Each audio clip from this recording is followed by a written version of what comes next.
Bueno, bienvenidos a todos. El día de hoy está la segunda masterclass a cargo de Sebastián Madeiros. Yo se lo voy a presentar. Sebastián es médico que tiene la especialización en psiquiatría, la hizo en la Universidad París 7. Tiene formación como instructor en intervenciones basadas en mindfulness de la Universidad de Brown, investigador adjunto del Instituto Milenio para la Investigación de la Depresión y Personalidad, MIDAP, y director del Centro de Mindfulness y Medicina. Así que los dejo con él. Sebastián, adelante. Bueno, gracias Luciano y eh, muchas gracias por la invitación a esta clase. Y como comentaba antes de que empezara la grabación, la idea es que esta clase podamos ir articulando ciencia con experiencia y la clase se va a tratar sobre las intervenciones basadas en mindfulness, vamos a hablar harto de eso. Y Y en esa articulación me interesa como parte de la clase que tengamos una experiencia de práctica meditativa y luego un diálogo sobre cómo fue. Y eso nos va a tomar probablemente unos 20 minutos quizá. Y entonces después vamos a poder ver algunas ideas, algunas diapositivas con estudios, con ciencia y, y podamos dialogar, ¿no? ¿Qué pasó? ¿Qué nos pasó? Y en este interés por aproximarnos al conocimiento desde la primera persona y desde la tercera persona. Ahí llegó alguien, Luciano. ¿Tú los haces entrar o estoy yo al mando?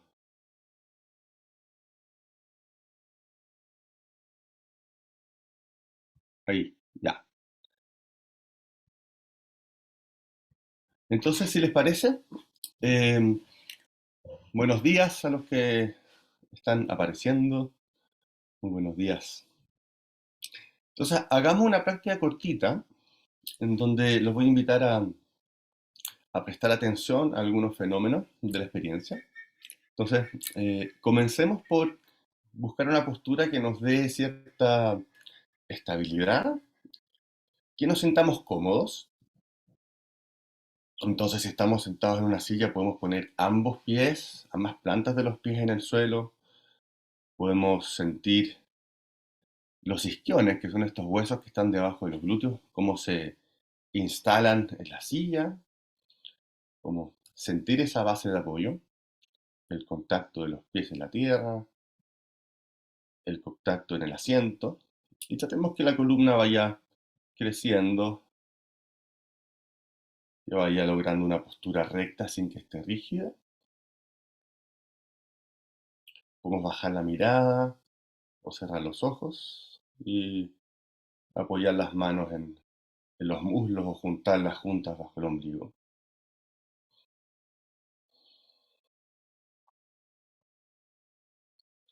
Empezando a detenernos entonces y al detenernos podemos ser más conscientes de cómo está el cuerpo en este momento,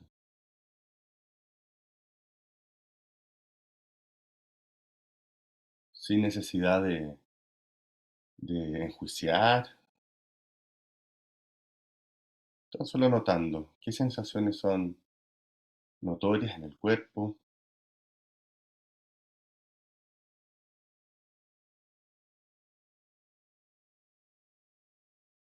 cómo se siente ese contacto con los puntos de apoyo.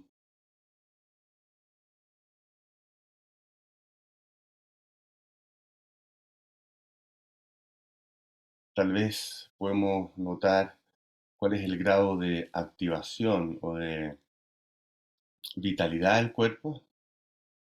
Estamos medios cansados, como con tendencia al colapso, o estamos vitales, energizados. Podemos notar eso.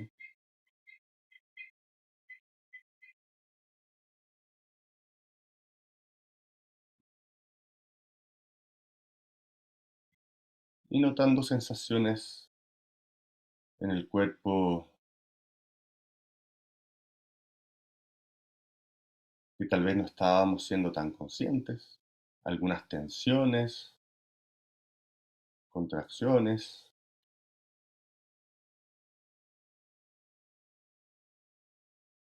llevando curiosidad a este cuerpo en quietud.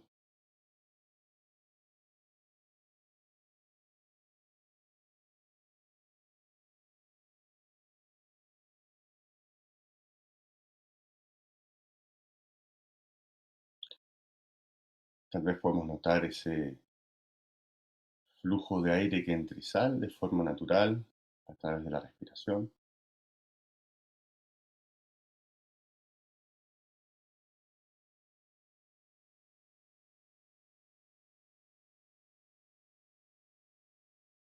Entonces, siendo más consciente del cuerpo y las sensaciones.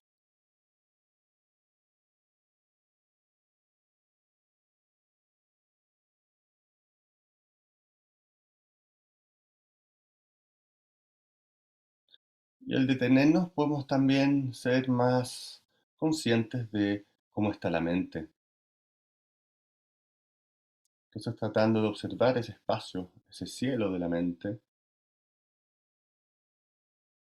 sin necesidad de cambiarlo o manipularlo, notando si hay muchos pensamientos, muchas nubes, o tal vez está despejado.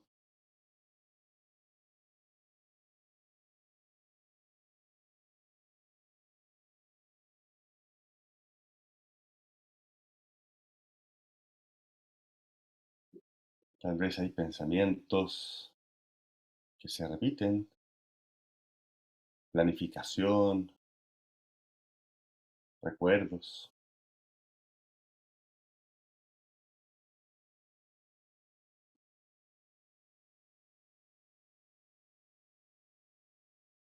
¿Cómo está el cielo de la mente?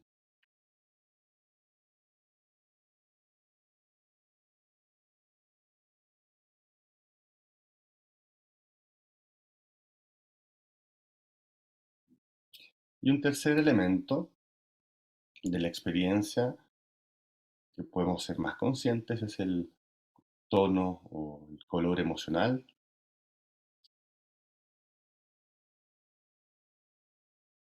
Veamos si es posible reconocer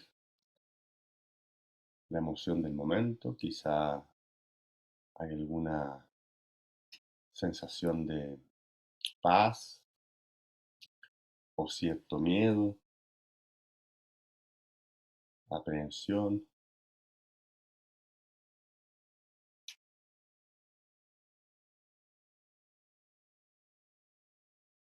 Tal vez hay algún enojo, frustración por algo que ha pasado,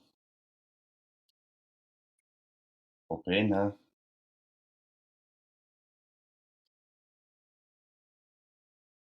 Y tal vez hay confianza, gratitud,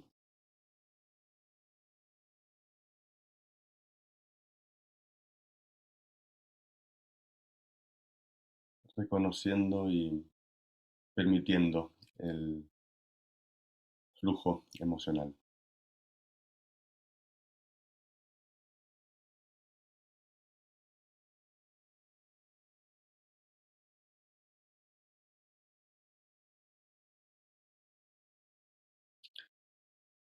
Y entonces, luego de ser más conscientes de nuestra experiencia del cuerpo, de la mente, de las emociones,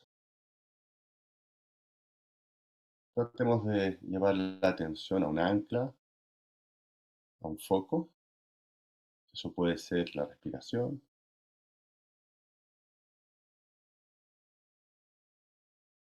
sintiendo cómo entra y sale el aire. Y si la respiración no está tan disponible, llevando la atención a otro foco, a otra ancla, a a las sensaciones de los pies en el suelo, al apoyo en el asiento, a las manos,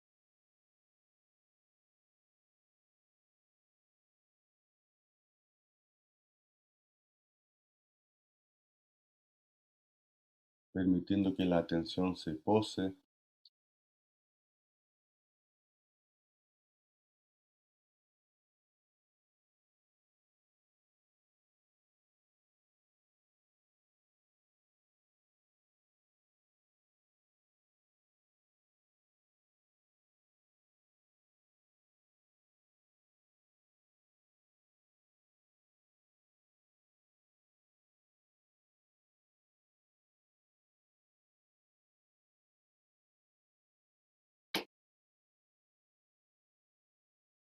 Si la mente está vagabundeando, divagando, podemos reconocer eso y gentilmente volver a sentir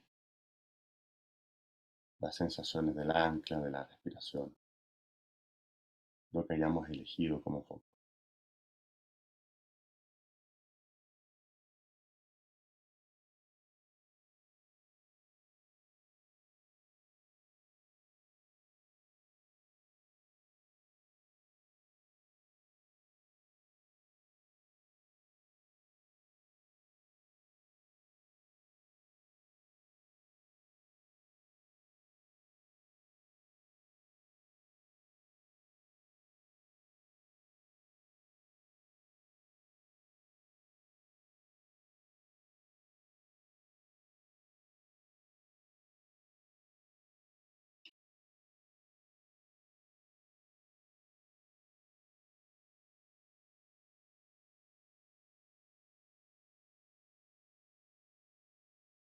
Y podemos volver a sentir todo el cuerpo en esta postura y escuchar si es que necesitamos algún estiramiento, algún movimiento, mientras vamos abriendo los ojos.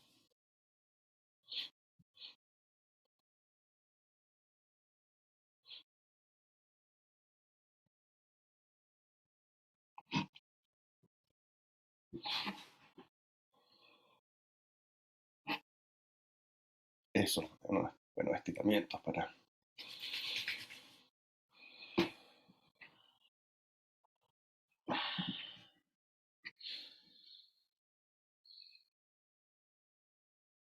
Bueno, muy buenos días. Les doy la bienvenida también a quienes se sumaron recién. Y me gustaría entonces dar unos minutitos para compartir cómo fue, qué notaron en esta breve práctica al parar. ¿Quién quisiera, quién quisiera compartir?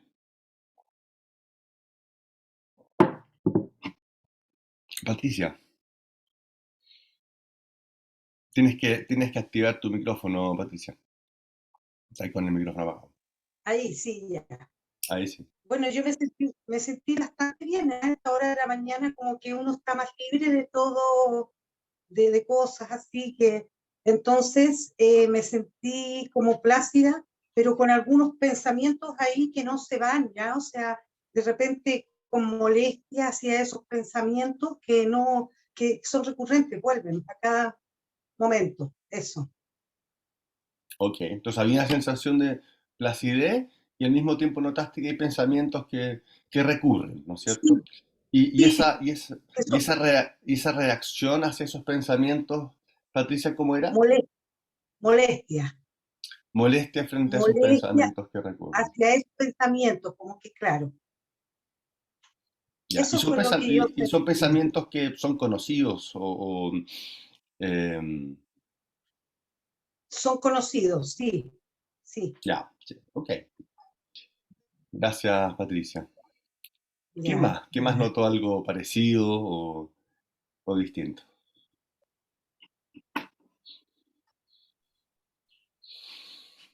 Sergio, Sí, muy parecido a la Pati, po. Relajación, la musculatura como que se asienta, y los pensamientos que llegan muy ansiosos por lo que les comentaba de ayer de Luciano, pensando toda la tarde, y eso se me devuelve, se me está dentro de la cabeza. Pero sí no consciente de la corporalidad, encontré muy parecido al chamata inicial que hacíamos, que es un ejercicio de meditación, que es concentrarse solo en la respiración, pero aquí era como una especie de ya, concentrarse en la respiración, pero también como una especie de escáner corporal, una mezcla. Eso. súper, ok. Y también entonces observaste que la mente estaba ahí tratando de resolver algunas ideas teóricas, ¿no es cierto? Súper. Ya. ¿Alguien más? ¿Alguien más quisiera compartir qué notó en el cuerpo, en la mente, en las emociones? Paola, Paola. Hola, buenos días.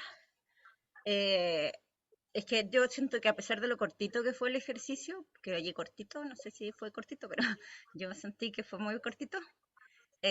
Yo partí súper atolondrada porque así como que me acabo de despertar, me acabo de levantar, como que estoy así como corriendo entre con un dedo apretar el computador, con un dedo ir al baño, así como haciendo como muchas cosas a la vez. Voy buscando el cojín porque no sabía que vamos a meditar, entonces como corriendo de una pieza a otra, entonces como súper acelerada. Entonces partí así, además como con una canción pegada en la cabeza, como que escuché ayer, entonces como que la primera parte me cantaba la canción, me cantaba, me cantaba, me cantaba. Hasta que tú dijiste como concentrarse en la respiración y ahí como que la canción se fue. Pero, y como que logré como aquietar, pero fue un proceso así como de y bajar. Y bajar, que entonces habían, eh, llamémoslo, pensamientos sonoros, ¿no? Una canción. ¿Cómo era el cuerpo en este estado en el que partiste? ¿Como Es que más activado? ¿Habían cosas más tensas? ¿Notaste es algo más en el cuerpo? tenso, además Mm, porque yo estaba con licencia toda la semana, por lo que mm, mm. pudiera ser una sinovitis facetaria o Ya. algo así. Entonces, claro, el dolor que cuando me desperté no lo había pescado, digamos, como que no tenía como tiempo para tener conciencia de que sí me seguía doliendo la espalda. Mm, En el momento de como revisar, si aparece como la zona tensa de acá atrás, ya no con el dolor intenso mm. del inicio de semana, pero sí tomé como conciencia de eso. Pero fue así como un venir y bajar, como no se sintió violento a pesar de que sentí que era muy cortito el tiempo. Ok, sí, era una práctica cortita. Entonces, interesante porque se fijan que, bueno, ustedes ya han visto algunas, entiendo que han tenido otras prácticas, ¿no es cierto? Pero algo en las intervenciones basadas en mindfulness, de lo que vamos a hablar hoy, eh, estas primeras prácticas cortitas permiten también como derribar ciertos mitos, ¿no? Esta idea de que me voy a sentar a meditar y mi mente va a estar como un lago, en paz, ¿no es cierto? Y resulta que nos encontramos con un cuerpo que tiene sus dolores, contracciones que no estábamos siendo conscientes, ¿no es cierto? Nos encontramos también con pensamientos, ¿no? Alborotados, otros recurrentes y esta típica como batalla frente a pensamientos a veces más recurrentes, ¿no? Eh, y es importante porque en eso está nuestra mente, esa es nuestra experiencia. Y algo que a veces es difícil como comprender es que no se trata de, cuando nos sentamos a meditar, no se trata como de llegar a un estado especial, sino más bien ser más consciente de lo que está pasando y de a poco ir estableciendo una relación, ¿no es cierto? Como de mayor como afecto, cariño, cuidado, no juicio, ese tipo de actitud frente a la experiencia que estamos teniendo, ya sea mental, emocional, corporal, ¿no es cierto? ¿Alguien más quisiera compartir? ¿Cómo fue? ¿Qué más notó? María Paz. Sí, yo fíjate que sentí mucho mi cuerpo Mm, y a nivel como mental y emocional estaba como más neutra, como que no podía identificar muy bien alguna sensación o nada, me quedé mucho en el cuerpo. ¿Notaste algo en el cuerpo en especial? Es que anoche, justamente ahora tuve un matrimonio, entonces me acosté tarde y los pies. Entonces como que sentía mucho mis pies todo el rato, así como que me fue fácil quedarme en esa sensación. Te fue fácil quedarte el otro. Ya, Ujú. ok. Ya. ¿Por qué puede ser interesante esto de ser más consciente, en este caso, María Paz, como del cuerpo, de sensaciones del cuerpo? Ah, no sé, yo creo que a mí me sirve mucho sentir mi cuerpo porque es como estoy aquí, ¿sí? Como esa Ok, especie como ya, de ancla que decías tú. sí. Ujú. Entonces como, yo creo que quizás, claro, sentía tanto mi cuerpo, tenía como algo tan a la mano que sentir que no sé, que siento que no tenía mucha actividad eh, de pensamientos o de sensaciones como emocionales. Estaba como tranquila, Ok, como que entonces, pude descansar en el cuerpo. estímulos corporales que nos permiten como estar ahí, ¿no? Ujú. Sí, ok. En vez de una mente que tiende a, en tu caso, María Paz, como que tendería, cono- conoces más o menos esa mente, ¿no? Hacia dónde se va o hacia dónde tiende a irse. Sí, sí, la conozco. Ya, ok. Entonces, el cuerpo aquí como una especie como de posibilidad, ¿no? De donde Ujú, nosotros podemos decidir llevar la atención. A veces hay experiencias corporales que son más notorias, entonces es como más, el imán es más fuerte, ¿no? Otras veces claro, no tanto y, ok. tal cual. Bueno, entonces, la idea de esta pequeña práctica y diálogo que acabamos de tener es un poco lo que hacemos en las intervenciones basadas en mindfulness. Entonces, ofrecemos prácticas, distintos tipos de prácticas, vamos a ver más o menos cuáles más adelante. Y luego entonces ofrecemos este espacio donde podemos como compartir qué pasó, eh, junto con clarificar, ¿no es cierto?, la experiencia. Y también con esta idea de como de, de profundizar, ¿no? Como, a ver, ¿qué hace mi mente? ¿Hacia dónde se va? O qué pasa si voy siendo más consciente de mi cuerpo, de mis emociones? ¿De qué manera eso puede ser interesante en mi vida, ¿no? Y en las intervenciones basadas en mindfulness nos vamos a encontrar que en general las personas que toman esos cursos están están pasando por procesos de enfermedad, están pasando por procesos de dificultad emocional, de estrés. Entonces, vamos viendo de qué manera ser más conscientes de nuestra experiencia y atendiéndola, no enganchándonos tanto, nos ayuda finalmente a lograr sobrellevar o surfear mejor las olas de la vida, ¿no? Eso. Entonces, dame un segundito, voy a compartir el PowerPoint, un segundito.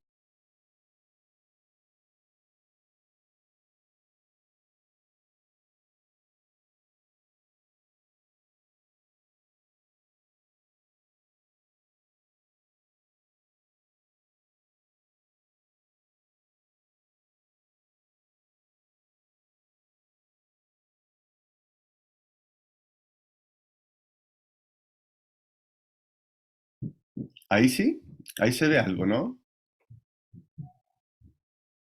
Ahí se ve. Ya, ok. Ah, pero vamos a ampliar esto acá. Ahí. Ok.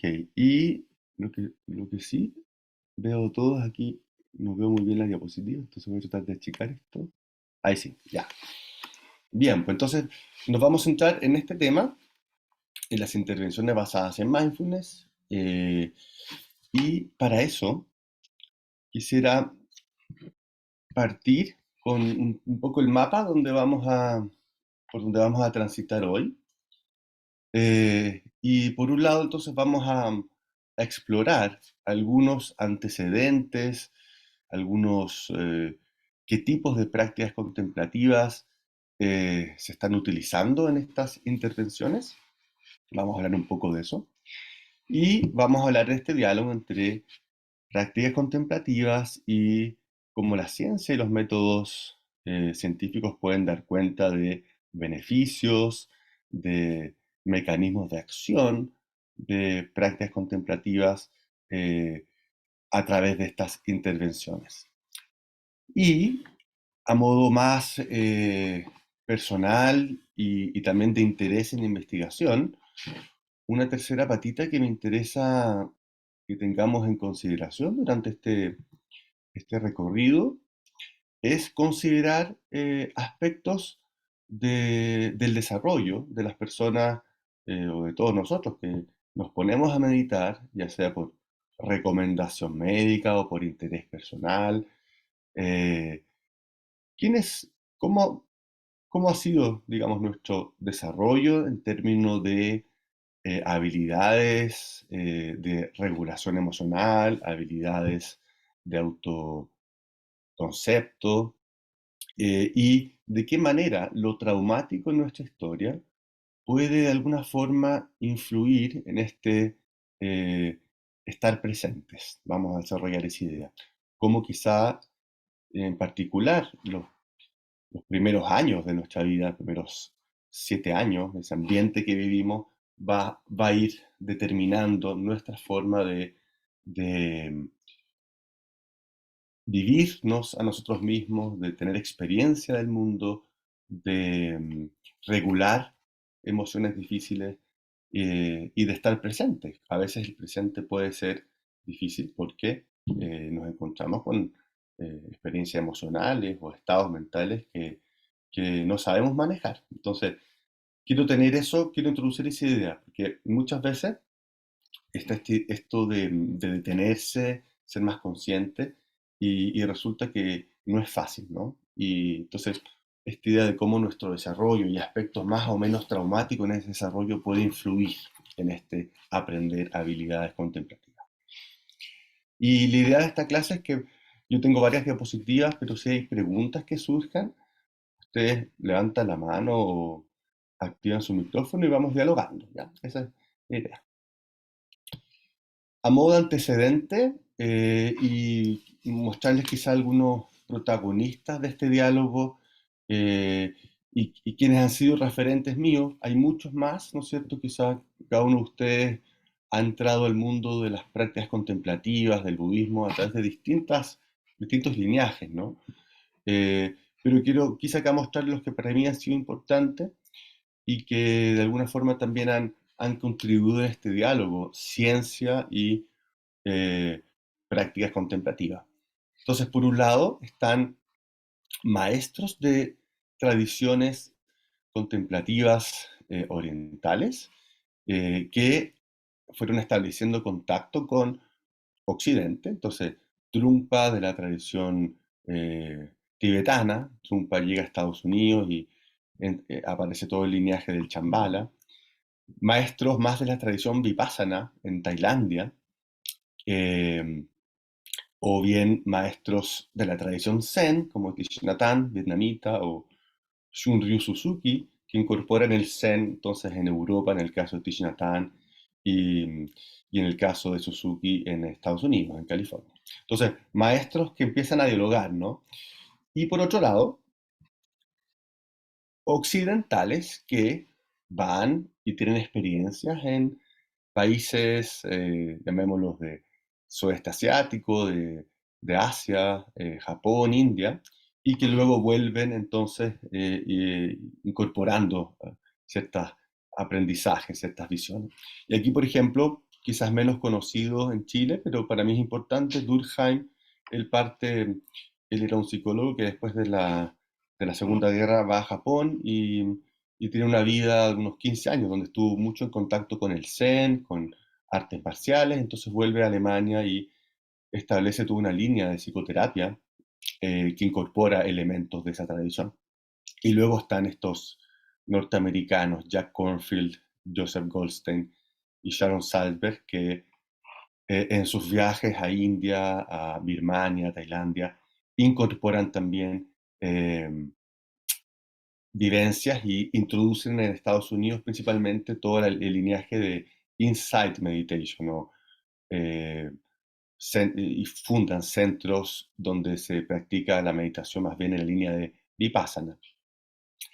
Y aquí está Varela, ¿no es cierto?, con este interés doble, científico y al mismo tiempo un practicante de meditación, donde desde las ciencias él va a empezar a hacerse preguntas que nacen a veces de su propia experiencia meditativa, como cómo funciona la mente o aspectos cognitivos de la mente que podemos, eh, que podemos como investigar a través de prácticas contemplativas. Y él entonces fue quizá uno de los personajes más relevantes en este comienzo de diálogo entre tradiciones meditativas y ciencia, ¿no? Alguien importante para mí también, Joan Halifax, ella es una monja de la tradición Zen y es interesante su trabajo porque ella ha estado muy dedicada a a cómo llevar esa presencia a las personas que están en cuidados paliativos o en las últimas etapas de su vida. Y entonces todo el tema de la empatía, de la compasión, ella ha sido como gran referente en ese diálogo, como entender eh, esos estados de corazón, esos estados de mente al acompañar a personas que están muriendo. Y finalmente, John Kabat-Zinn, de él vamos a hablar más hoy en día. Él es un biólogo que por ahí por el año 1979 tiene esta idea de introducir estas prácticas en contextos médicos. Entonces él es fundamental en esta incorporación de metodologías contemplativas en personas que están yendo a hospitales, cuyos médicos no los iban a mandar a un centro de meditación, por ejemplo, no sé, pues de Jack Kornfield o de Joseph Goldstein. Entonces, él es como gran creador de este diálogo, ¿no? Medicina y de qué manera prácticas pueden ayudar a aliviar el estrés, a relacionarse mejor con enfermedades, etc. Vamos a ver un poquito más de cuál ha sido su trabajo. Y entonces, hoy en día estamos en una especie como de confluencia, ¿no? De epistemológica, cómo accedemos al conocimiento, por un lado, el Dharma, ¿no es cierto?, las enseñanzas, la sabiduría contemplativa, la visión que hay de la vida y el sufrimiento y prácticas que entrenan la mente y el corazón para poder tener mayor claridad de los fenómenos y de los obstáculos que nos permiten, que nos llevan a sufrir, ¿no? Y ciencia, con este conocimiento más empírico, esta metodología que tenemos más bien en tercera persona, ¿no? En Occidente para dar cuenta de fenómenos o acceder al conocimiento. Entonces, una pequeña mirada de gente que ha sido importante y obviamente hay muchas más. Varela entonces en el año 1986, junto con el Dalai Lama y otras personas más, fundan este instituto que se llama Mind and Life. ¿Algunos de ustedes les suena, no? ¿Lo conocen, el Mind and Life? Es bien interesante si pueden ahí pegarse una googleada. Eh, a propósito de estos intereses, de estas visiones confluentes, Varela empieza entonces diálogos con el Dalai Lama y otros científicos, físicos, químicos, clínicos, psicólogos, filósofos, con representantes de tradiciones contemplativas diversas, en general más budismo, ¿no es cierto? Y las líneas más tibetanas, pero también con, por ejemplo, representantes de tradiciones contemplativas cristianas, judías, o bien de otras líneas budistas como tradiciones más vipassana. Y entonces empiezan estos diálogos. Inicialmente se hacían en la residencia del Dalai Lama, en Dharamsala, en India. Todos los años o cada 2 años se juntaban a hablar de un tema y entonces iban saliendo años después algunos libros que quizás ustedes conocen, ¿no? Un puente para dos miradas o Dormir, soñar y morir, que fueron editados por Varela y resumen esas primeras conferencias. Y luego por ahí por el año 2005, 2004, 2005, estos diálogos empiezan a hacerse hacia un público más abierto. Entonces, por ejemplo, este diálogo acá se ocurrió en el 2005 y se llamaba algo así como Investigando la mente, aportes de la meditación a la ciencia y a la salud. Y, y yo vivía en Francia en ese entonces y tuve la oportunidad de ir de viajar y fue maravilloso. Fue la primera vez donde uno va a un congreso y se estaba hablando de esto, ¿no? Entonces era muy, muy interesante y habían personajes como Richie Davidson, que es un neurocientífico, que vamos a hablar después de él, algunos de sus trabajos. Él es quien empezó a estudiar los cerebros de monjes o de expertos meditativos y en fin, ¿no es cierto? Acá atrás está John Kabat-Zinn, que les vamos a contar después su trabajo, ¿no? Y entonces van saliendo una serie de libros que ustedes pueden revisar, ¿no es cierto?, sobre estos diálogos. Y bueno, y esto sigue, ¿no? Hoy en día, si ustedes se meten a la página del Mandan Life, están los diálogos que se siguen repitiendo anualmente con el Dalai Lama y con otros representantes de tradiciones contemplativas, pero también van a observar que hay una serie de instancias de investigación, congresos, hay un congreso anual de ciencias contemplativas, hay una serie de fondos para investigadores jóvenes que quieren llevar algún aspecto de las ciencias contemplativas a la sociedad, y en fin, es un mundo muy interesante y que ha crecido mucho.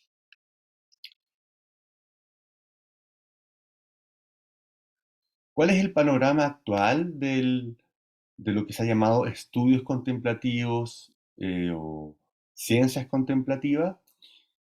Y por un lado, entonces vamos a tener todo el campo de las intervenciones basadas en mindfulness y en compasión. La compasión vamos a ver que en los últimos 7 años ha tenido con mucho desarrollo, no solamente en términos de aplicaciones o de programas que incorporan el entrenamiento de la compasión, sino también en diálogo con la ciencia, y qué pasa en el cerebro, qué pasa en el sistema inmunológico cuando vamos desarrollando estados de mayor eh, apertura, de mayor compasión, ¿no es cierto? Entonces, por ejemplo, acá en esta foto, esto es una foto tomada en el Centro Médico San Joaquín, hace ya antes de la pandemia, en donde estamos haciendo un grupo de meditación, estamos todos acostados ahí en el suelo haciendo un escáner corporal, donde vamos llevando la atención a los pies, a los tobillos, a los muslos, empezando a tomar, a desarrollar esta conciencia del cuerpo y al mismo tiempo darnos cuenta cuando la mente ya no está, y en fin, ¿cierto? Aquí las personas que participan en esta intervención, que es un programa de reducción de estrés, están ahí por una serie de problemas de salud, pasando por situaciones difíciles o enfermedades crónicas, etc. Entonces está el campo de las intervenciones basadas en mindfulness y compasión, el campo de las ciencias contemplativas como tal, y aquí tenemos una foto bien como conocida, ¿no? Donde tenemos un monje de la tradición tibetana lleno de cables y están tratando de medir la electricidad, lo que está pasando en su cerebro mientras está él, no sé lo que está haciendo ahí, ¿no? Pero probablemente está entrando en algún estado de concentración o de compasión, qué está pasando en el cerebro en esos momentos. Y también el campo contemplativo se ha ampliado mucho al mundo de la psicoterapia, cómo llevamos, por un lado, el terapeuta, la presencia del terapeuta, o por otro lado, cómo el paciente o cliente puede también ir desarrollando la visión contemplativa respecto de su vida y algunas prácticas eventualmente. Pero esto sigue, ¿no? Esto está hoy en día, ha crecido mucho en la última década. Entonces aparecen, si ustedes se meten a Google y ponen algo así como mindfulness-based, y después ponen educación, crianza, se van a encontrar con una serie de protocolos de gente que está tratando de adaptar eh, prácticas para momentos particulares de la vida, por ejemplo, en la crianza, ¿no? Hay todo un tema ahí de cómo estar presentes con los hijos, ¿no es cierto? Cómo poder regular la propia experiencia, desde ahí conectarnos. Eso para mí me parece que es fundamental, eso a futuro, ¿no? Para una sociedad un poquito más pacífica y más amorosa. En educación también, en los colegios, cada vez más instancias donde los profesores o gente externa que va al colegio y les va enseñando entonces a los niños mayores habilidades socioafectivas, ¿no es cierto? Como reconocimiento de emociones, habilidades empáticas que le estará pasando al otro, eh, etc. Y así, ¿no? El mundo de la alimentación, ustedes hoy día hay muchas también intervenciones que apuntan a la alimentación consciente, cómo me estoy nutriendo. Y así con distintos aspectos de la vida, ¿no? Y hacia el final les puse, incluso en deporte, en sistemas de liderazgo, etc. Y al final le puse aquí naturaleza porque yo creo que en los últimos, también unos 5 años, y a propósito de las cuarentenas, hay algo ahí que ocurrió desde mi perspectiva, ¿no? Pero hubo como un vuelco también a, a cultivar presencia en espacios naturales y apreciar más la naturaleza, ¿no? Algo pasó ahí, desde el encierro, hacia esa necesidad de volver a la naturaleza. Y en ese volver a la naturaleza eh, hay una serie de estudios que muestran que nos hace muy bien estar en contacto con árboles, en bosques, en tierra, ¿no es cierto? Y, y hay algo interesante que ocurre cuando no solamente estamos en contacto con la naturaleza, sino cuando llevamos una serie de cualidades atencionales, como cualidades más sensoriales o cualidades tipo apreciación de la belleza, gratitud, de alguna forma, habilidades que podemos llamar más contemplativas van a hacer sinergia o potenciar este estar en la naturaleza. Algo de eso está siendo investigado y estamos en el MIDAP que les comentaba Luciano, estamos también haciendo ahora, partiendo un pequeño estudio sobre caminatas contemplativas en bosques en mujeres que tienen cáncer de mama, que están en tratamiento de cáncer de mama. A ver, se me ocurrió aquí una cosita. Entonces ese es más o menos el panorama, ¿no?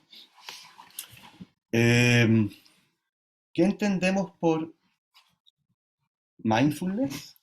¿No es cierto? Entonces está este ideograma chino que se compone de estos dos caracteres. Uno es ahora, esto, lo que está pasando aquí, ¿no? Y el otro es esta cualidad mente-corazón. Entonces, mindfulness podría traducirse como un prestar atención a lo que está pasando ahora aquí y una atención que viene desde el corazón, una atención que no es solamente una cosa cognitiva, sino que tiene esta cualidad como amorosa. Y se habla en las tradiciones budistas como estas dos alas de un pájaro, ¿no? Un ala que es la que da cuenta de la experiencia, que reconoce, quizá una ala más cognitiva, por llamarlo así, y esta otra ala que tiene que ver con cómo yo me relaciono con la experiencia, eh, un ala más compasiva, por decirlo así, cuando la experiencia, el momento presente, es dolorosa. Y en las intervenciones basadas en mindfulness, cuando estamos trabajando con dolor crónico, con emociones difíciles, va a ser, claro, va a ser importante reconocer, darnos cuenta de la experiencia, pero quizá más importante va a ser esta cualidad nueva, distinta a la batalla, al juicio, al no querer sentir que habitualmente tenemos como patrones automáticos. Entonces, esta cualidad amorosa, aceptadora de la experiencia, tiene que ver con esta otra ala, ¿no? Y cuando esto es un poco desde una mirada, esto aquí les comparto mi forma de entender los procesos de meditación, que entendemos como por meditación, y dos palabras que me hacen mucho sentido que se han traducido como meditación. La primera es Chitta Bhavana, que viene del sánscrito, y que ese chitta es esta palabra que las lenguas orientales eh, se traduce como mente y corazón, ¿no? Es la misma palabra. Entonces, y Bhavana tiene que ver con entrenamiento, con cultivar. Entonces, ¿qué entendemos por meditación? Bueno, cultivar esta mente-corazón, esta mente que es capaz de reconocer lo que está pasando y de abrirse a esa experiencia con un corazón cálido, ¿no? En el tibetano se usa la palabra gom para hablar de meditación y me gusta porque se puede traducir como un familiarizarse. Entonces, cuando medito, cuando empiezo a ser más consciente de mi mente, a dónde se va, o estos patrones cuerpo-mente, como posturas corporales o estados corporales influyen en la cualidad de la mente y viceversa, como estados mentales influyen en el cuerpo, en las posturas, en tensiones, y empiezo a darme cuenta de hábitos, ¿no? Entonces es una forma de familiarizarse con esta mente que eh, si es que no la conocemos, o si es que no está entrenada, tiende a llevarnos al sufrimiento, al estrés o a contribuir en eso. Entonces, un familiarizarse con estas dinámicas que nos hacen sufrir.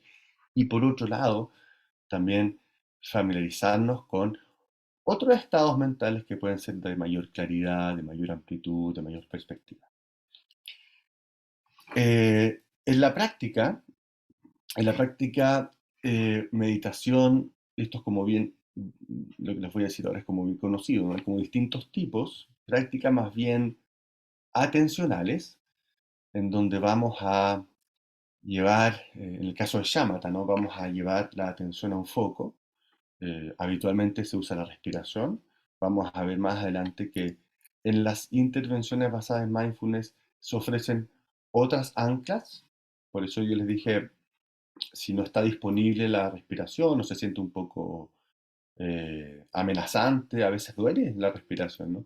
Entonces, tener otras anclas donde yo puedo llevar mi atención y focalizarla ahí, ¿no? Para poder ir logrando cierta estabilidad. A veces la respiración es difícil porque hay antecedentes justamente de eventos difíciles o traumáticos. Entonces, se ofrecen otras anclas para hacer eso. Prácticas de monitoreo abierto, en donde no hay un foco en particular de la atención, sino más bien esta atención amplia que da cuenta de fenómenos, un poco lo que hicimos al principio, cómo está la mente, qué está pasando en el cuerpo, cómo están las emociones, un monitoreo un poquitito más abierto, ¿no? No necesariamente focalizado en un objeto en particular.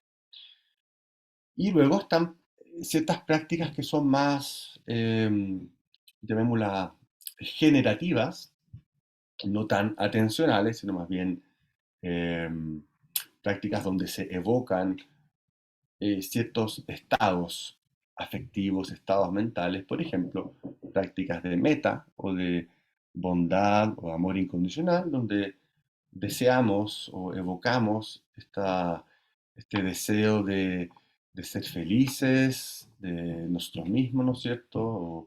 O otras personas, ¿no? Prácticas como, por ejemplo, que yo pueda sentir paz, seguridad, que pueda tener salud, y ahí la vamos ampliando hacia otras personas. Lo mismo con prácticas de la compasión, en donde ahí la intención es, eh, la compasión va a incluir reconocer que hay dolor, que hay sufrimiento, junto con la intención y eventualmente alguna acción para que eso se alivie. Prácticas más bien generativas, ¿no? Y hay otra serie de prácticas también más analíticas o deconstructivas en donde vamos a cuestionar esta, esta idea, por ejemplo, del self como algo sólido, aislado. Entonces vamos a ver ese carácter como fluido, ¿no? O de los distintos componentes a lo que nosotros llamamos self y que no es algo ahí aislado, ¿no? Eh, y luego están entonces todas las prácticas informales, es decir, todos esos momentos de la vida en donde mientras estamos lavando los platos, mientras estamos contándole un cuento a los niños, mientras estamos caminando, mientras estamos lavándonos los dientes o duchándonos, podemos estar un poco más conscientes de la experiencia sensorial, ¿no es cierto? Saliendo un poco de esta mente tan autorreferente, perdida en narrativas puestas en el futuro, en el pasado. ¿Dudas hasta ahora? ¿Preguntas por ahí o no?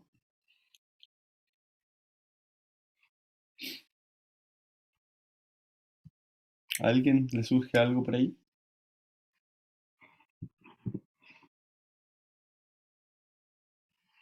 ¿No? Ok. Sigamos. María Paz, ¿tú levantaste la mano? Ah, ya, levantaste el dedo para que sigamos. Ok, súper. Bueno, eh,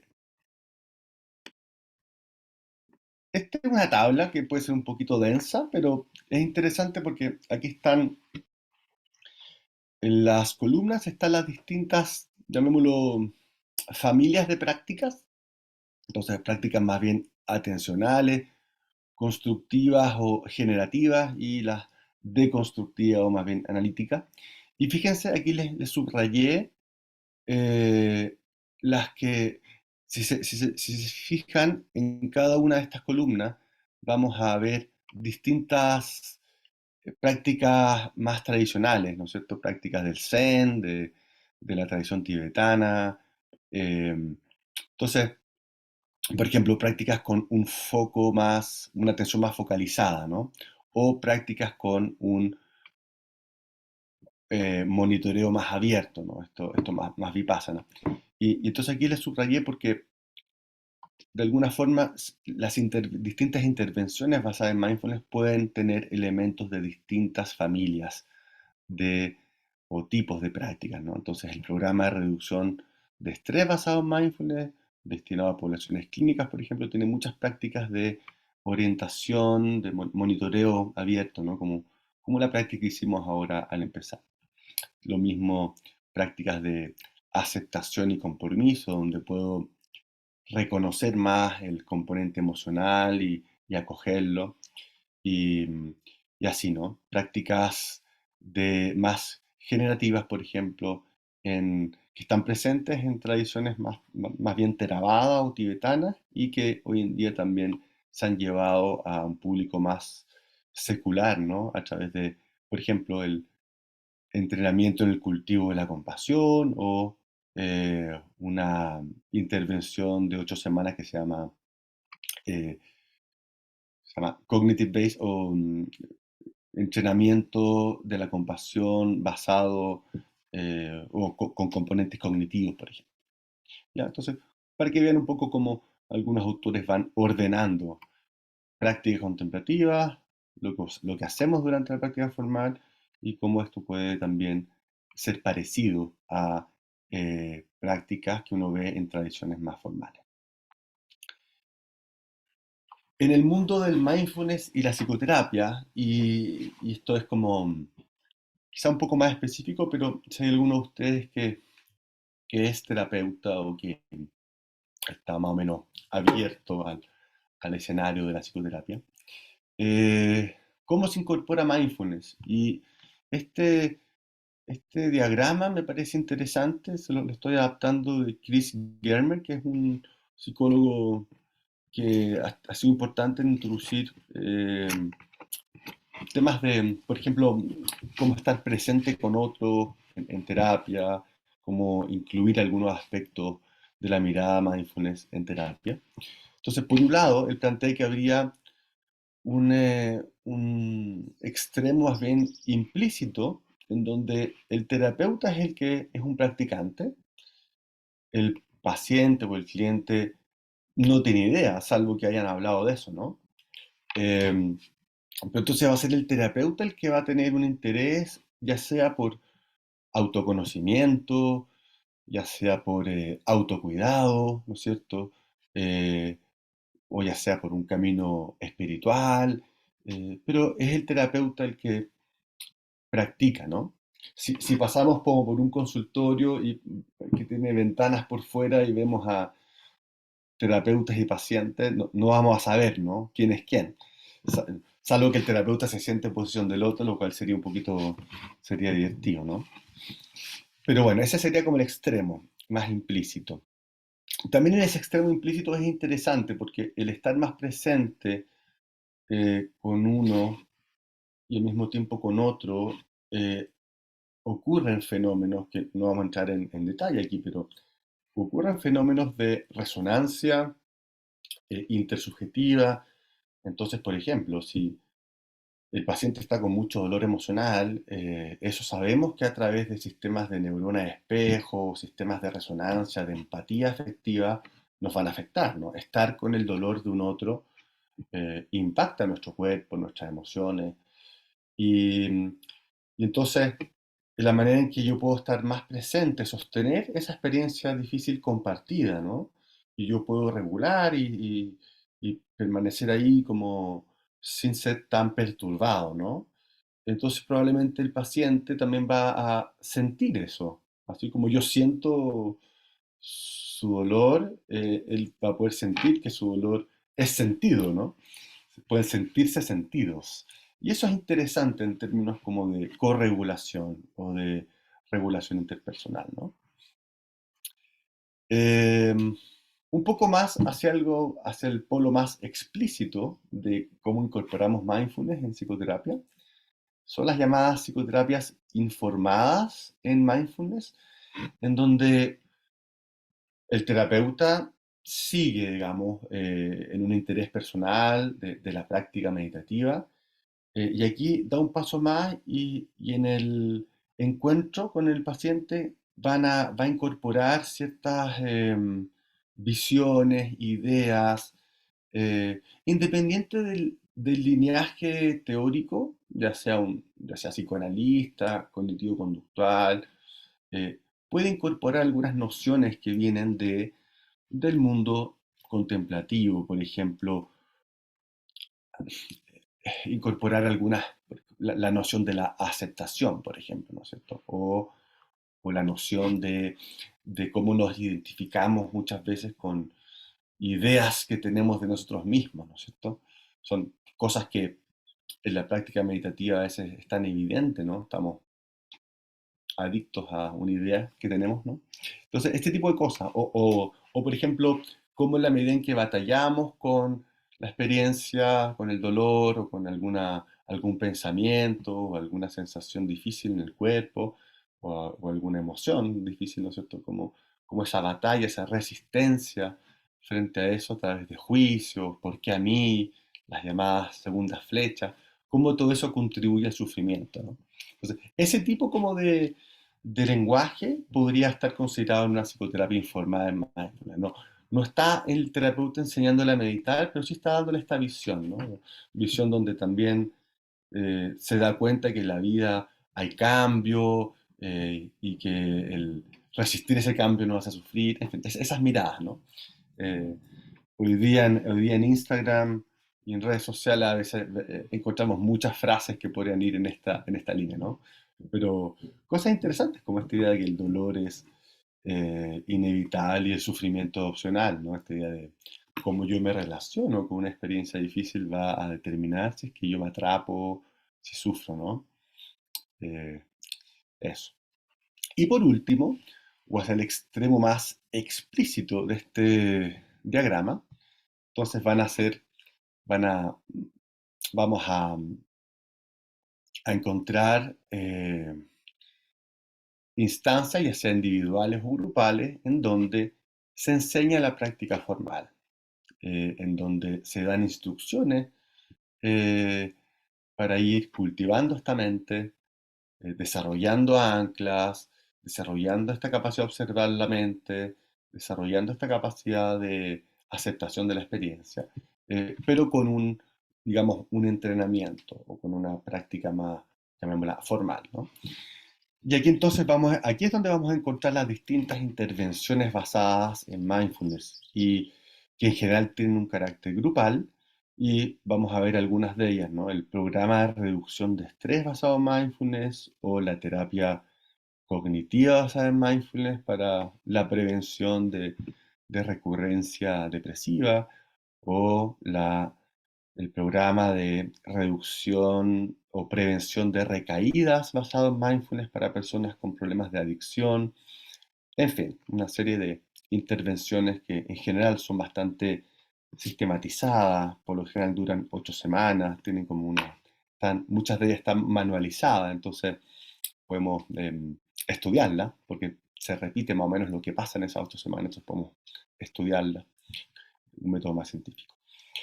Y también existe la posibilidad en el mundo de la psicoterapia, de incluir prácticas durante la sesión, ¿no? Uno a uno. Entonces, por ejemplo, trabajando con alguien, me está contando alguna situación que está viviendo, entonces yo ahí podría decirle, bueno, ok, y ahora cómo qué está pasando en el cuerpo, ¿no es cierto? ¿Qué estás notando en el cuerpo? Y a ver, quédate un ratito ahí, qué notas, o démonos unos 5 minutitos para bajar un poco la tensión y sentir los pies en la tierra, como lo que hicimos recién, ¿no? A ver qué más estás notando en el cuerpo. Ese tipo como de invitaciones que haría el terapeuta o el facilitador también estarían consideradas como en el polo más explícito.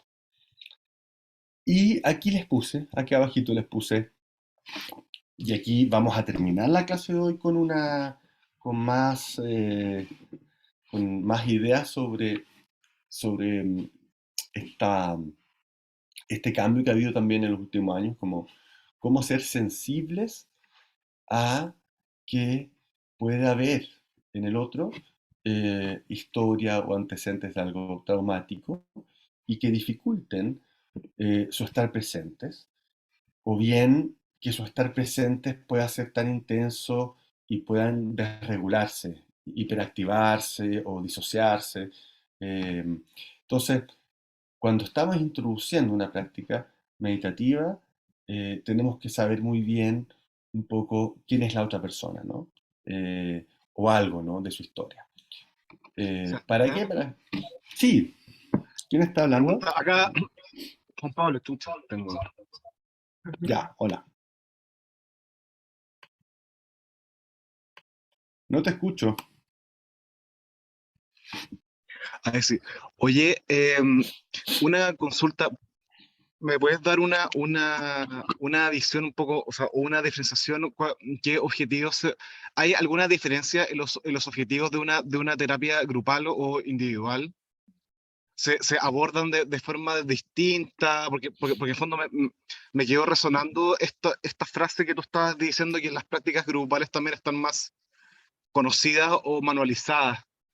En el caso en el caso de una psicoterapia de este tipo en un formato individual, ¿hay algunas características predominantes respecto al grupal que me podrías comentar? Ya, está buena tu pregunta. Yo creo que es como es una de las preguntas del millón, ¿no?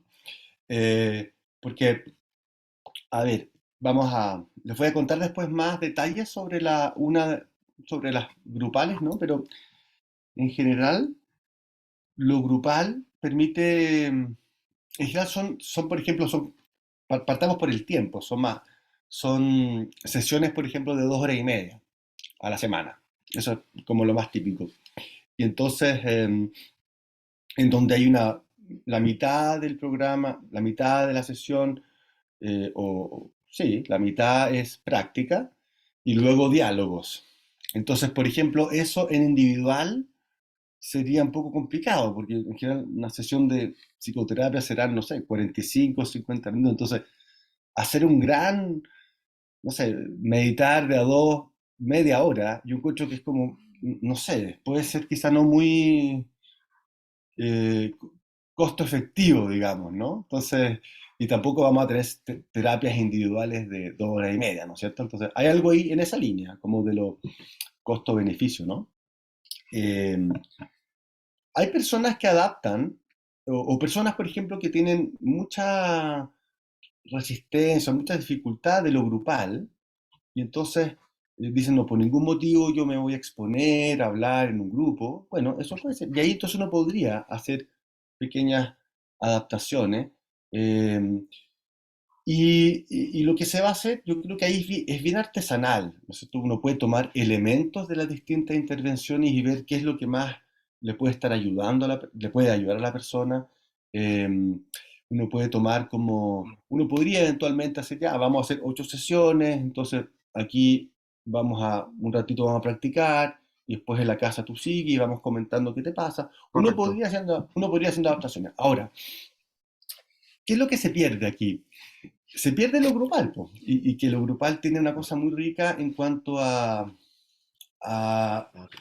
varias cosas. Uno es que las experiencias de los demás a veces, o muchas veces, son similares a las propias, ¿no? Esta mente que está perdida, esta mente que no logra estar aquí, ¿no? O esta batalla frente a la incomodidad, o esta batalla frente a alguna emoción difícil.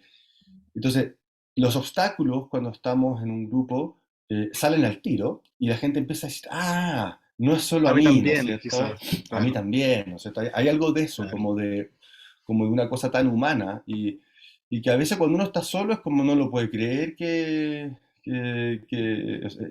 yo soy el problema, ¿no? Entonces hay algo ahí en esa línea, como que se diluye un poco y nos damos cuenta que estamos todos en el mismo bote y Claro. incluso el instructor también dice, oye, no, si yo también todo el rato en otra, ¿no?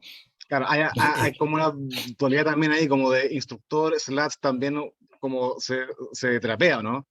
Uno, y claro, o sea, la experiencia del instructor es parte también de la experiencia humana. Entonces, oye, yo también claro. casi me quedo dormido mientras estaba grabando, eso nos pasa. Entonces, hay una cosa grupal que permite como validar, clarificar, normalizar, ¿no? Que a veces de uno puede ser un poquito, pero no, ¿cómo? Si yo soy el problema. Y cuando, y, Por otro lado, hay algo que es muy, y por otro lado, las personas también van como comentando y compartiendo cómo van trabajando ciertos obstáculos y cómo ujú, van llevando a la práctica al cotidiano, con su familia, con sus temas que estén viviendo. Entonces también hay mucho aprendizaje ahí, ¿no? Yo te diría como, hay algo ahí que se pierde. Y por otro lado, también cuando está el grupal, y esto yo diría que tanto presencial como online, hay un tema de, estamos todos aquí meditando y es como que estamos todos en el mismo bote y ayuda también, pues ayuda a saber que estamos en un grupo o en una pantalla con otras personas que estamos haciendo este trabajo, ¿no es cierto? Eh, yo te diría eso. Ahora, mi experiencia personal como terapeuta es que yo encuentro que a ver, voy a ser un poco polémico, pero una sesión de 50 minutos, de repente 25 minutos en silencio o guiando una práctica, yo claro, encuentro que puede ser muy caro, ¿no? claro.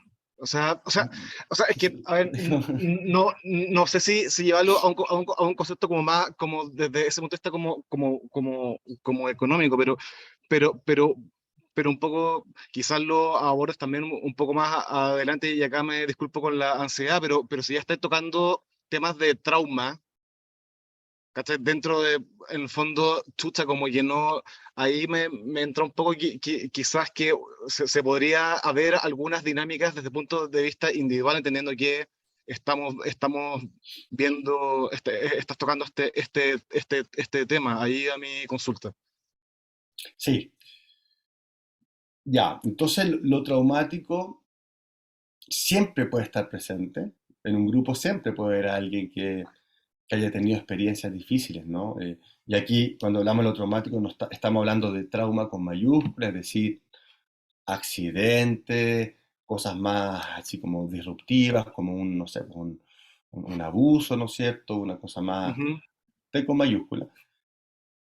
Y también puede haber este otro trauma que es el trauma más bien relacional o más bien trauma del desarrollo, traumas más claro, tempranos, traumas del apego, que quizá no son tan sí, como la exposición o según los criterios del trauma, no es como, oye, claro, presencié un homicidio o presencié, estuve en riesgo de muerte, pero sí fueron a veces traumas que fueron más en la infancia, estamos hablando de experiencias adversas tempranas, de negligencia, de, llamémoslo, falta de contención, ¿no es cierto? mm, Invisibilización, invalidación crónica, en dinámicas de niños, ¿no? Que, claro, que eso a veces no lo vamos a tener tan registrado como que tuve un trauma, ¿no? claro, Pero como entendemos que en esos primeros claro, años toda esa co-construcción, ¿no es cierto?, con el cuidador, ¿no? De sistemas de regulación, de cómo yo soy capaz de regular mis emociones, cómo yo soy capaz de, qué visión tengo sobre mí, ¿no es cierto? Estas concepciones que uno va creando desde muy chico, estos esquemas mentales. Entonces, eso no necesariamente es un antecedente como de trauma con mayúscula, pero puede ser relevante a la hora de estar, por ejemplo, sentado o haciendo un escáner corporal acostado en quietud, en contacto con la experiencia interna, ¿no es cierto? Y, y ahí es donde pueden gatillarse, por ejemplo, eh, flashbacks o síntomas de reexperimentación, emociones difíciles. Entonces, y esto lo voy a ver más adelante. Entonces, para las para las intervenciones grupales que tienen, entre comillas, dosis de mindfulness altas, por ejemplo, prácticas de 45 minutos, como el programa de reducción de estrés, en general vamos a hacer un screening previo a su inicio, en donde vamos a ver si hay temas psiquiátricos, si hay traumas con mayúscula, si la persona está viviendo un duelo reciente, si hay temas suicidas, si hay temas psicóticos, si es que hay temas, por ejemplo, de adicciones muy activas que de alguna forma estén como tapando algo, ¿no? Eh, Vamos a hacer un screening porque estas intervenciones no son para todas las personas. Si una persona está en una crisis de ese tipo, entonces la indicación no es entrar en este tipo de programas, porque se puede revolver mucho el mundo interno al al detenerse, ¿no? Por largos periodos.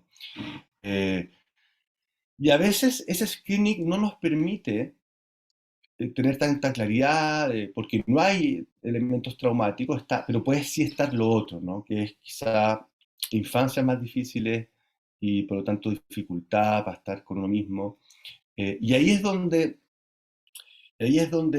hay un giro, eh, y eso es lo que se llama mindfulness sensible al trauma, cómo saber que eso puede estar ocurriendo de todas formas en el grupo. Entonces ahí es donde vamos a, como facilitadores, vamos a dar una serie como de estrategias, dar opciones a los participantes para que cambien de postura, vamos a ofrecer distintos focos atencionales, voy a hablar de esto más adelante, distintos focos atencionales para quizá no estabilizar la atención en la respiración, sino en los sonidos, que puede ser más neutro.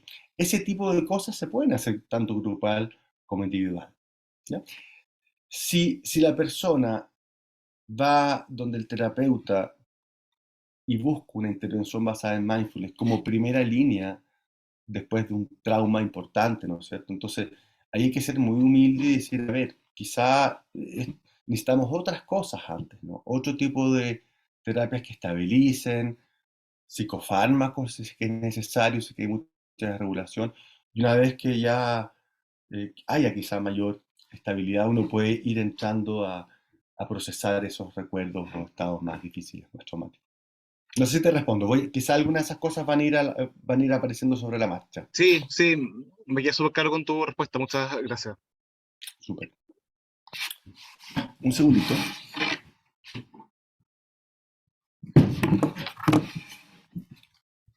Ya, entonces sigamos. A ver. Voy a bajar esta pantallita que aquí me pierdo con lo...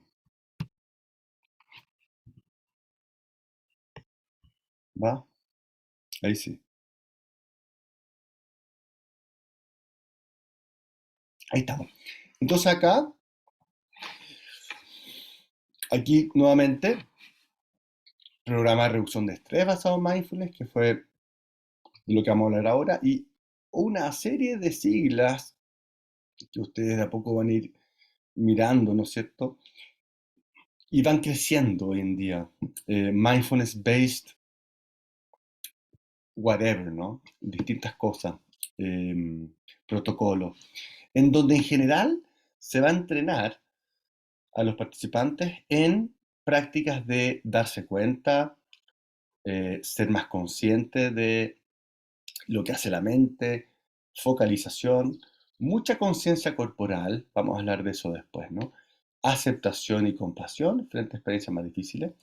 Y luego entonces, cada una de estas distintas intervenciones va a tener un componente más específico según la adaptación o según el perfil, digamos, de las personas que participan. Por ejemplo, aquí está, por ejemplo, en el programa, en la terapia cognitiva basada en mindfulness, se va a hacer mucho hincapié en la relación que hay entre ciertos tipos de patrones mentales, en particular rumiación y estados como autorreferenciales muy negativos. ¿Por qué? Porque esos patrones son muy frecuentes en personas que han tenido episodios depresivos. Entonces, esta intervención fue adaptada específicamente para evitar recaídas depresivas. Entonces van a trabajar mucho el observar la mente y el impacto que tienen esos patrones en estados de ánimo, por ejemplo, ¿no es cierto? Después en el DBT, ¿alguien de aquí conoce lo que es el DBT? ¿Le suena o no? ¿No? El DBT se llama terapia eh, Dialectic Behavioral Therapy o terapia dialéctica conductual. Esto fue desarrollado por Marshall Linehan hace unos como 30 años y es una terapia que está una de las terapias más validadas para personas que sufren de un trastorno grave de la personalidad, donde hay mucha desregulación emocional, donde hay mucha eh, suicidalidad, muchos intentos, digamos, de autolesión. Y entonces, ustedes dicen, pero ¿cómo? ¿Cómo vamos a poner a una persona que está pasando tan mal, no sé, media hora en quietud? No, ¿no es cierto? Porque va a salir arrancando. Entonces ahí Marshall Linehan fue muy como sabia en decir, no vamos a hacer grandes periodos de práctica, pero periodos cortitos sí. Entonces, escuchemos la campana, ya, esa es la mente que está presente. O reconozcamos cuando estamos haciendo un juicio, ¿no es cierto? Entonces, tocan un campanazo cuando alguien da un juicio. Entonces, pequeñas como microdosis, llamémoslo, de conciencia o de atención para ir familiarizándose con estos patrones que nos hacen sufrir, ¿no? Pero, por ejemplo, en esas poblaciones, Juan Pablo, sería impensable en hacer prácticas largas, ¿no? Justamente porque ahí hay algo de lo traumático de que veníamos hablando, ¿no? Y en fin. Y luego entonces aparecen estas intervenciones en donde el foco principal va a ser eh, el cultivo de compasión o de prácticas más generativas, ¿no? Entonces están las intervenciones basadas en mindfulness que van a ser quizá más explícitas en prácticas atencionales y las intervenciones basadas en compasión, donde la parte generativa va a ser más importante, si bien ambas tienen de las dos, ¿no es cierto? Por ejemplo, el programa de reducción de estrés basado en mindfulness, si bien estaría más en el polo mindfulness, cuando estamos, este es un curso que ha tenido mucha validación en dolor crónico, por ejemplo, y ahí ese componente como de atender amablemente el dolor, no enjuiciar, acoger, darle espacio, que es un componente más bien, llamémoslo, generativo, ¿no? Entonces, está incluido, ¿no? Entonces, pero bueno, eh, cada una va teniendo distintos matices. Y este es un gráfico que termina ya hace 2 años. Este gráfico lo van actualizando todos los años, pero fíjense, aquí estamos entrando más en lo científico. Fíjense cómo ha habido estos primeros años, ¿no? Este es un gráfico donde vemos el número de estudios publicados al año que están estudiando mindfulness, intervenciones, en fin.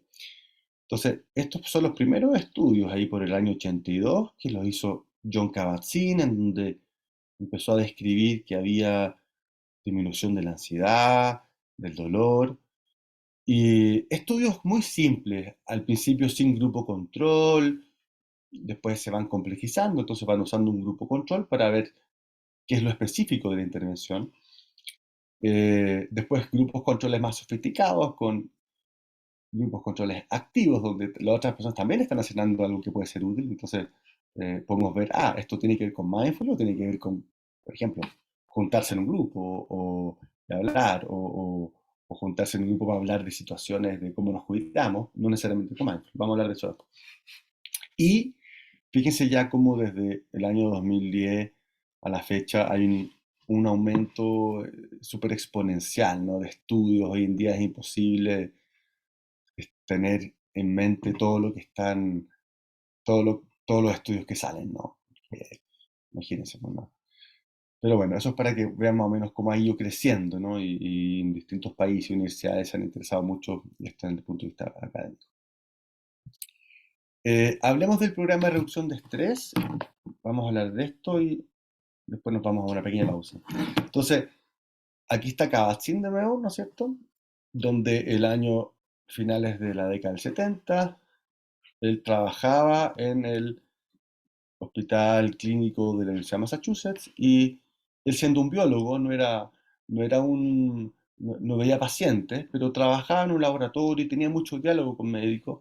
Iba conversando, ¿no? Oye, a ver, ¿cómo está la cosa? ¿Cuánta gente tiene problemas crónicos? ¿A cuánta gente realmente ustedes ayudan? Y siempre se encontraba con esto de que, mira, en un hospital el 20-80% de las personas que vienen son las de alta y listo, pero en general son personas que tienen patologías crónicas, ¿no es cierto? Como dolor crónico, cáncer, enfermedades autoinmunes. Eso es lo que recurre. Y, y no sabemos mucho qué hacer, ¿no? Entonces le decimos a una persona, usted tiene que aprender a vivir con esto. Y entonces ahí John Kabat-Zinn, que ya llevaba unos 10 años con una práctica meditativa y de yoga, en la tradición Zen partió John Kabat-Zinn.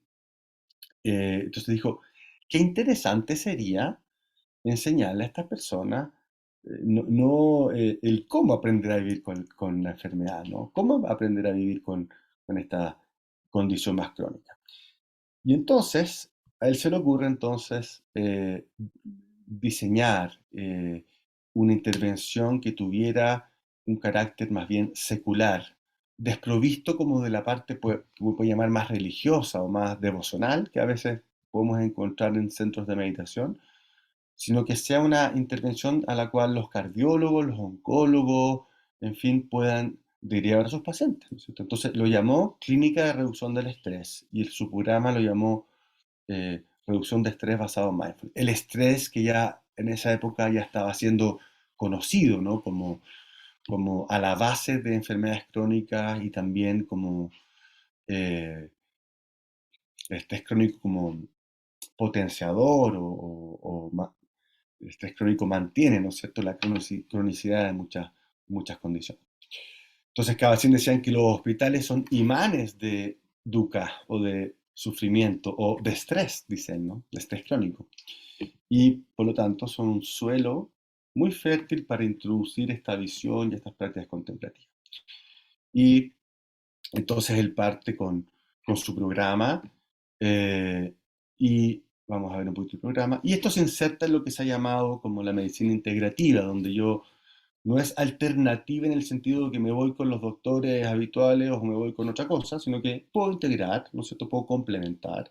Entonces, personas que están haciendo cirugías, fármacos, tratamientos convencionales, también pueden acceder a esto, ¿no? Y nuevamente con este carácter como no religioso, muy secular, y donde un cardiólogo, un psiquiatra, un oncólogo te puede decir, vaya a la clínica del doctor Kabat-Zinn y ahí le va a ayudar a resolver algunos temas de estrés o a lidiar con lo que está viviendo, ¿no?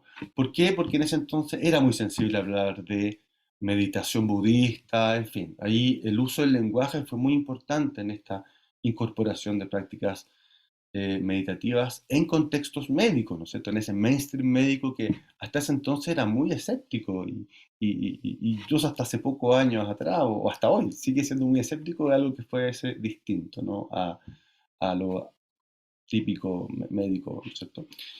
Y medicina integrativa, entonces, y también participativa, porque aquí la idea es salir del modelo más paternalista, ¿no es cierto?, de la medicina, donde uno espera que la pastilla haga todo el trabajo o que el médico me resuelva, ¿no? Entonces, esta idea de como paciente, como cliente, yo participo en mi propio proceso de recuperación, de sanación, de crecimiento. Yo, como persona, hago distintas me involucro, me comprometo en ir desarrollando recursos, ¿no es cierto?, fortaleciendo recursos, herramientas para poder tener una mejor higiene emocional, un mayor bienestar emocional, para poder relacionarme con lo que estoy viviendo de una manera distinta, ¿no? Entonces, se sitúa ahí más o menos. Y antes de que nos vayamos a la pausa, entonces es un programa que dura 8 semanas y son 2 horas y media aquí está, son 2 horas y media sesiones de 2 horas y media semanales. Hay una sesión de orientación donde se explica bien, esto es antes que empiece el programa y la gente puede decidir si lo toma o no, donde se explica bien de qué se va a tratar. Vamos a estar meditando, se hace una pequeña práctica, se explican cuáles son los beneficios, los riesgos, y ahí también se hace este screening para ver si es el mejor momento para que una persona tome o no el curso. Y entonces son 8 semanas y por ahí por la 6ª semana hay un mini retiro, una jornada de profundización. Y algo que es muy importante es que las personas van a estar, se comprometen también a practicar en sus casas. Entonces se les dice en la sesión de orientación, oye, esto, la idea es que ustedes puedan ir estableciendo un espacio de 45 minutos más o menos al día para ir desarrollando estas prácticas, ¿no es cierto? Y con eso entonces son 6 sesiones individuales y una sesión grupal, por decirlo así, ¿no? Y en la sesión grupal vamos aclarando y vamos avanzando, pero esta idea como de un cambio de vida bastante radical, que por lo menos durante 2 meses estoy dándome un espacio diario de práctica, ¿no? Y este es un diagrama que me gusta porque fíjese los distintos componentes que se van integrando durante estas 8 semanas de este programa. Entonces, por un lado, la parte más bien de ejercicios contemplativos, entonces, meditación, sentada o en movimiento, ¿no es cierto? Em, Hay una cierta filosofía y psicología budista a la base, que no se hace muy explícita, no se habla digamos, del vacío, de la vacuidad, no se usan palabras que puedan ser un poco como con un tinte, digamos, más bien budista, por llamarlo así, o religioso, porque eso puede a veces generar cierta resistencia. No se habla de la historia del Buda, pero se habla de qué es el sufrimiento y por qué sufrimos, y cuáles son los patrones mentales que hacen que veamos la vida con ciertos filtros, o esta idea del dolor y la resistencia como a la base del sufrimiento. En fin, se habla en esos términos, no con palabras en sánscrito, ¿no? Y en general el instructor está vestido, no sé, podría estar yo ahora si no me pongo una túnica o no hago nada raro, ¿no es cierto? Nuevamente, estamos en el mundo médico, entonces se cuida esa parte, ¿no? Está esto que hablamos hace un ratito, este aprendizaje grupal, donde la experiencia de un otro me ayuda mucho a clarificar la mía, en fin. Eh, son, son intervenciones en donde, donde el aprendizaje es más bien experiencial, no hay diapositivas, por decirlo así, no está el facilitador dando como una clase de qué es el estrés, sino que justamente la práctica meditativa va mostrándome lo que hace mi mente y desde ahí yo voy entendiendo cómo me atrapo, ¿no es cierto?, en dificultades del cotidiano. Entonces, ahí está el aprendizaje. Soy experto en mi mente, me voy haciendo experto en mis patrones mentales desde observarlos, eh, trabajarlos, ¿no? En vez de un curso que sea de qué es el estrés, estos son los 4 diagnósticos, estas son las consecuencias y estas son como ideas para cuidarse, ¿no? Aquí hacemos el trabajo más en primera persona. Se habla un poquito de fisiología del estrés, esta idea de que frente a una situación amenazante, entonces se echan a andar, qué sé yo, distintas como reacciones fisiológicas y el sistema simpático que trata de pelear o arrancar, ¿no es cierto? O paralizarse. Se habla un poquito de eso, ¿no? De las consecuencias que tiene lo normal, que es la respuesta aguda al estrés frente a una amenaza. Sin embargo, lo peligroso que puede ser estar todo el rato en modo amenaza para la salud y cómo darnos cuenta de eso y cómo ese primer paso de reconocer que estoy entrando en un atascarme en mente, futuro, juicio, darse cuenta de esos momentos reactivos es el primer paso para ir cultivando respuestas distintas, ¿no? Se utilizan una serie de cuentos, metáforas que ayudan al proceso. Luciano, ¿te parece que hagamos Un break. Ah, ya, ahí justo me había escrito. Ok, hagamos un break. ¿Qué nos damos? ¿Son 10 minutos? Volvemos 10 a minutos. la... Ok, súper. Entonces volvemos 10:45.